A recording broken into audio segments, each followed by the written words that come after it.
Hi Aaron, this is your repaired space station CPU board, and you can see I've abated all the alkaline corrosion which got all the way over here by the sound ROMs. So we got all new sockets in there, and down here too there's your NVRAM, and this board is 100% working, but let's put it into test. Now first, here it is in a track mode. The lamps are all cycling through the feature lamps. I have the wrong kind of display on here, so we won't be able to read the display, but I did test it with a Whirlwind ROM, and it works just fine. So I'm going to enter test. And the first test is music test.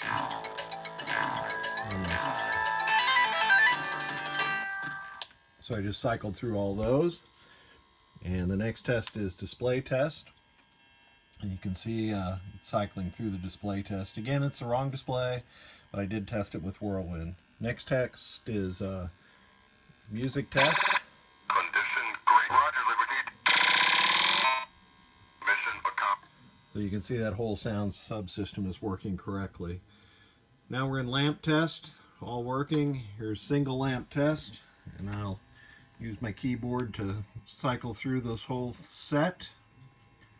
And that's all working perfectly. And our next test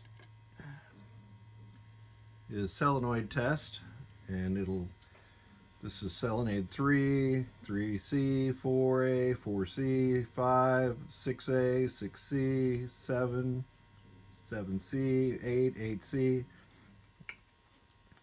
10, 11, 12, 13. It skips 14, 15, 16. That's normal for the game.